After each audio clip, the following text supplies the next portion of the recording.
Hi, I'm Paul Friedman, founder of the Marriage Foundation, and today's topic, because of the time of year, is 3 ways to enjoy your marriage during the holidays.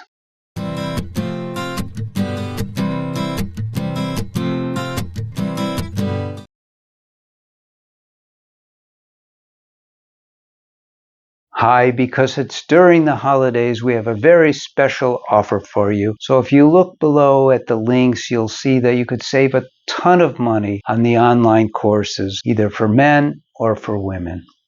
Welcome back. I'm Paul Friedman, founder of the Marriage Foundation, and today's topic is kind of fun. I like it. It's 3 ways to enjoy your marriage during the holidays.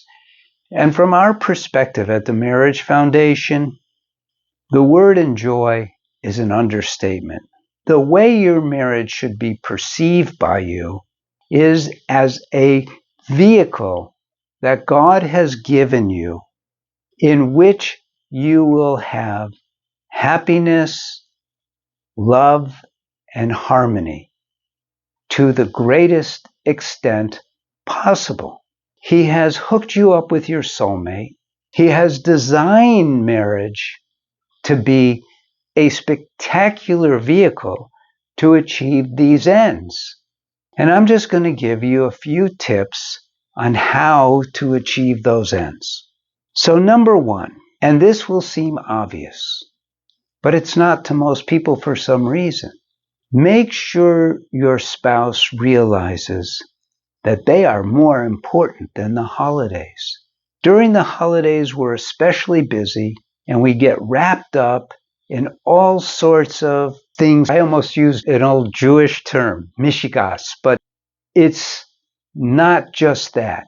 And even though I'm Jewish, I love celebrating Christmas. I love Hanukkah. I love all the holidays where we turn to God and remember God.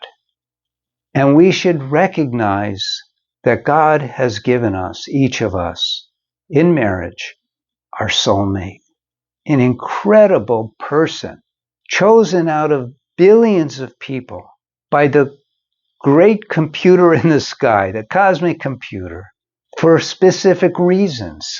Think of it this way. And we know these things, but I'm going to bring it into the context of marriage.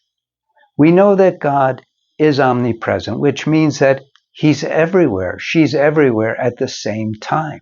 We also know that God doesn't just go, okay, here's creation, have fun. He's involved in every single detail, big and small, which means He is concerned with all of your feelings, all of your emotions, all of your thoughts, but especially He wants you to enjoy love. Why? Because love is God. Love is what He wants you to feel. And when you feel that love, you feel happiness beyond any other happiness that you conceivably could feel.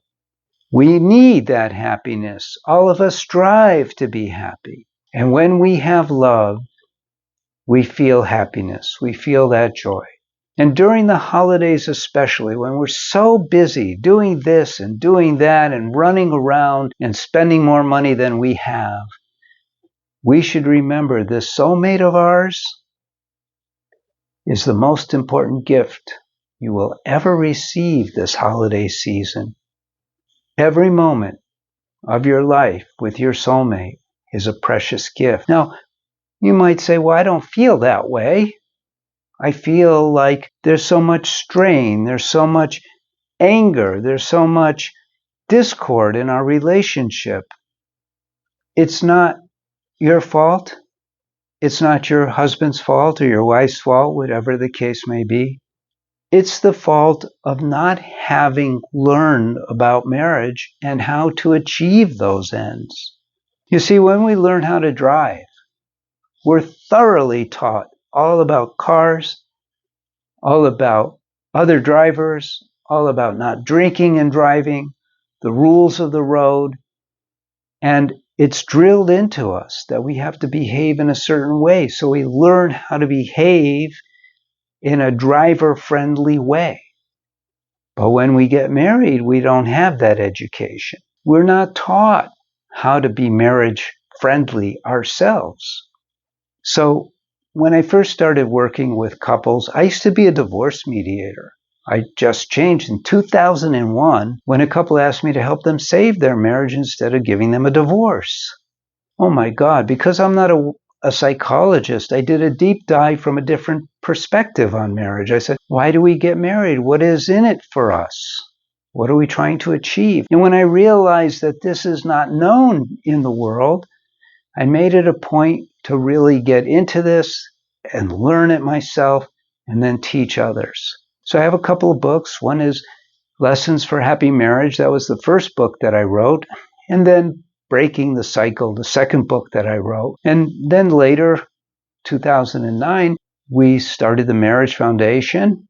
It's a nonprofit, and we have a course for men and a course for women. So you can learn how to be married and experience that joy at the level of the soul with your soulmate and put that ahead of the ongoing stuff of the holiday season and let the holiday season take care of itself. You take care of your marriage.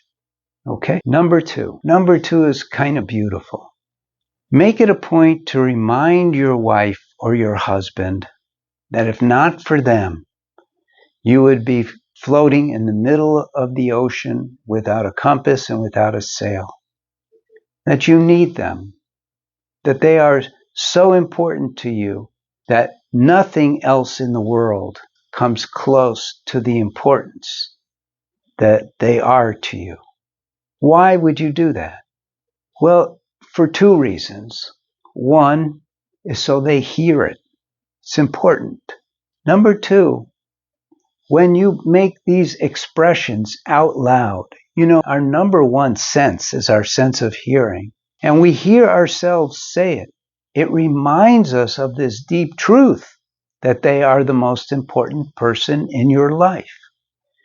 Some people go on and on about complaining about this, about that, and all they're doing is instilling in their own mind all the negativity that eventually has to be swept away, or that love, which is very subtle, doesn't get felt. And during the holiday season especially, you want to feel happiness. That happiness that is part and parcel of your marriage should fill the holiday season with that joy, that love, and that harmony. So remind your spouse out loud how important they are to you, and you'll see what happens. It's a very important thing to do. Number three, I felt intuitively that this action will make a huge difference in your marriage this time of year. During the holiday season, we feel the vibrations of the heavenly hosts. Saints, doesn't matter what the religion is, I believe that they permeate the air with their love so that we feel uplifted.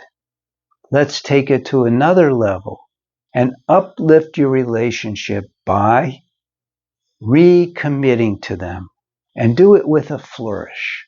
In other words, let's say you're a man.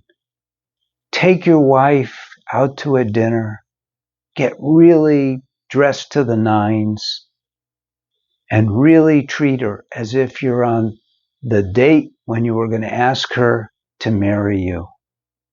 And really give her all the attention. And even though she may slip into old habits of saying this or saying that, don't let that affect you.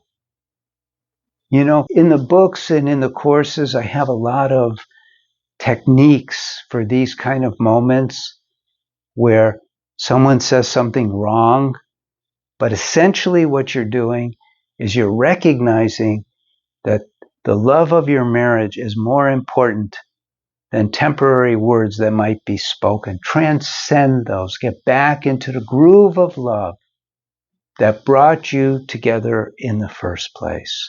So renew your commitment to your spouse. If you're a woman, dress up beautifully.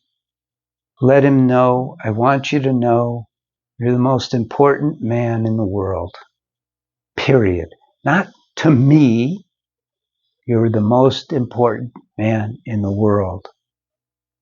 And give him that he can't resist smile, he can't resist touch, and let him know I am so committed to you. I could never be taken from you. You're mine, all mine. And I want you to have a wonderful holiday season. I want your marriage to just flourish. God bless you. I'm Paul Friedman. I founded the Marriage Foundation. You could like, subscribe, share, or not. We're here for you. God bless you and take care.